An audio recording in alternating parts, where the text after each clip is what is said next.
রিফাত! আরে ভাইয়া, তুমি এই সময় বাসায়? সি সি সি সি রিফাত, সি তুই আমাদের বাসার কাজের মেয়ের সাথে এসব করে বেড়াস? সি, তোর লজ্জা বলতে কিছু নেই? হ্যাঁ, সি। স্যার স্যার আপনার আল্লাহ দোহাই লাগে স্যার, আপনি ছোট সাহেবকে কিছু কই না স্যার। স্যার ওনার কোনো দোষ নেই, আপনার পায়ে ধরে কই স্যার, আপনি ছোট সাহেবকে কিছু কই না স্যার, ওনার কোনো দোষ নেই স্যার, আপনার দুইটা পায়ে ধরে আমি। পাসার পাসার, উঠ উঠ উঠ। মানে ছোট সাহেবকে কিছু বলবো না মানে? তার মানে দুজনে মিলে এইসব করে বেড়াস আমি অফিসে যাওয়ার পর, না? সি রিফাত, সি, তুই এসব করে বেড়াস? মানে আমাদের বাসার কাজের মেয়েকে তুই টাকার অভাব দেস? 2 লক্ষ টাকা দিয়ে তুই বাসার মধ্যে এসব করাস?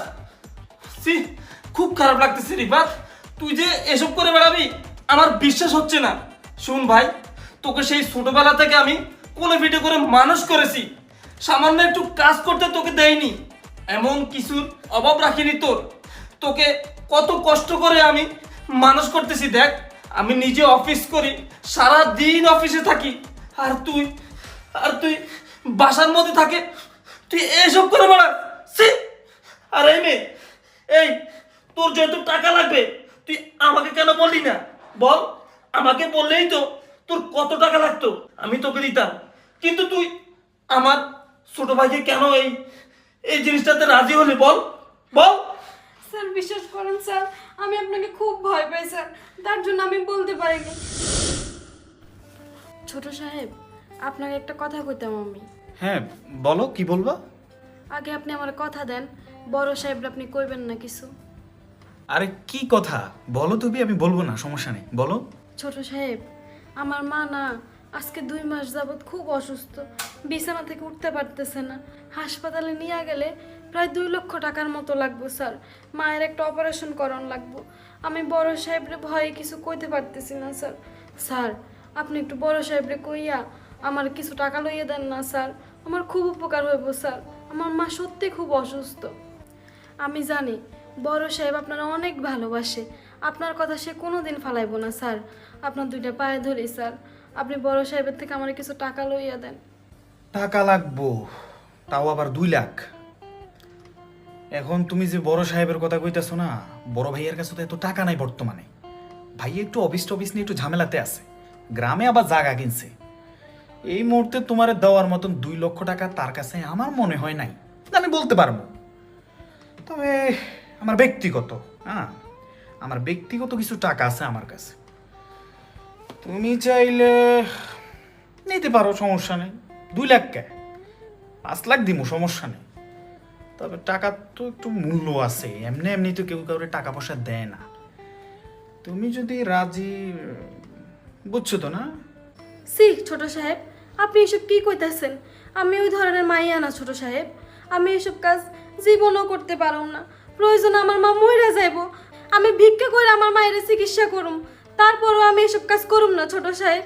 আপনি আমার ভাইয়ের মতো, আমি আপনার অনেক সম্মান করি, আর বড় সাহেব যদি এসব জানতে পারে তাহলে আমারে মায়েরা ফেলবো, সাথে আপনারও মারবো। আপনি এসব কথা মুখেও আনেন না ছোট সাহেব, আপনি আমার একটু দয়া করেন ছোট সাহেব, আপনি যদি আমার একটু দয়া করেন, আমার কিছু টাকা দয়া করে দেন আরে ছোট সাহেব। সর সর তো, সর সর সর, কি করতেছিস? উঠ। টাকা টাকা এত সোজা নাকি রে? টাকা আমার কাছে আছে, তবে আমি এমনি এমনি কাউরে টাকা দিই না। তুই যদি আমার প্রস্তাবে রাজি হস তাহলে আমি দিতে রাজি। দেখ, আমি তোর একদিনের সময় দিব, যদি তুই রাজি না হস তাহলে বুঝুস তো তোর মায়ের যে অবস্থা, বুঝুস নাই, বেচারি বাঁচবো না বেশি দিন। আর যদি বলস যে না আমি রাজি, তাহলে আমি 2 লক্ষ কেন 5 লক্ষ দিতে রাজি। তুই তো দেখতে শুনতে খারাপ না, ঠিক আছে? একদিনের সময় দিছি তোকে আমি, একদিন, আগামীকাল পর্যন্ত তোর সময় আছে, এরপরে আমার কাছে আসবি না, ঠিক আছে? এবার বুঝালো ডিসিশন নে, তুই আমার জানা, যদি রাজি থাকস তাহলে টাকা দিব, নইলে নাই, সর। স্যার স্যার আপনি কালকে আমার যে প্রস্তাব দিয়েছেন আমি ওই প্রস্তাবে রাজি স্যার। ও আচ্ছা, তার মানে এখন বুঝছো তোমার যে টাকার প্রয়োজন, না? জি স্যার, সত্যি আমার টাকার খুব প্রয়োজন স্যার, কারণ টাকা না হলে যে আমি আমার মাকে বাঁচাতে পারবো না স্যার। আমার মায়ের চিকিৎসার জন্য অনেক টাকার প্রয়োজন আমার স্যার। তাই আমি অনেক ভেবেচিন্তে দেখলাম আমার মায়ের চিকিৎসার টাকার জন্য আমাকে যা যা করা লাগে আমি সব কিছু করবো স্যার। তাও আমি আমার মাকে বাঁচাতে চাই স্যার। আচ্ছা ঠিক আছে, যাও ওই রুমে যাও, রুম টুম একটু ঠিক করবা, পরিষ্কার টরিষ্কার করে লইও, ঠিক আছে? আমি আসতেছি। আর শুনো, ভাইয়া কিন্তু নাই, আস্তে আস্তে বিকাল 5টা বাজবো, পুরো বাড়ি ফাঁকা, ঠিক আছে? আর চিন্তা করিও না, আমি টাকা নিয়ে আসতেছি, যাও তুমি।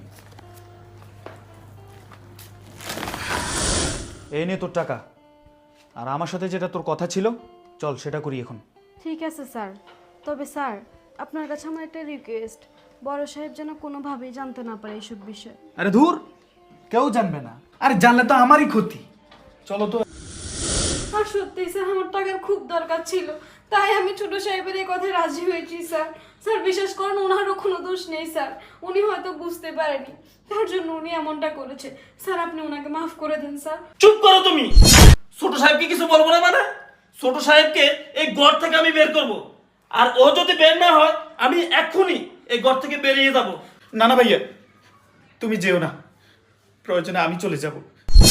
আমি আপনার কাছে হাত জোড় করি স্যার, প্রয়োজনে আমি আপনাদের পাশে থেকে চলে যাব, আমার এই মুখ আর আপনাদেরকে দেখাবো না স্যার। তাও আপনারা দুই ভাই এরকম রাগারাগি করেন না স্যার, আপনি ছোট সাহেবকে মাফ করে দেন স্যার। ভাইয়া, প্রয়োজনে আমি চলে যাব। আসলে আমি অন্যায় করে ফেলছি, আমি এমন একটা অন্যায় করছি যার জন্য আমার নিজের মুখটা দেখাতেও লজ্জা লাগতেছে। কিন্তু কি করব ভাইয়া, আমি আসলে এই বন্দি পাঠশালা আর থাকতে পারি না, বাইরের কোনো আবহাওয়া দেখি নাই, আমার আর ভাল লাগতেছে না ভাইয়া। তাই আমি, আমার মাথায় কি উঠছে না উঠছে আমার শয়তানে ধরছে ভাইয়া। প্লিজ ভাইয়া, আপনি আমার যে শাস্তি দিবেন আমি সেটাই মাথা পেতে নিব। প্লিজ আপনি আমার একবারের মতো মাফ করে দেন, আমি আর কখনো ভুল করব না, কখনো করব না।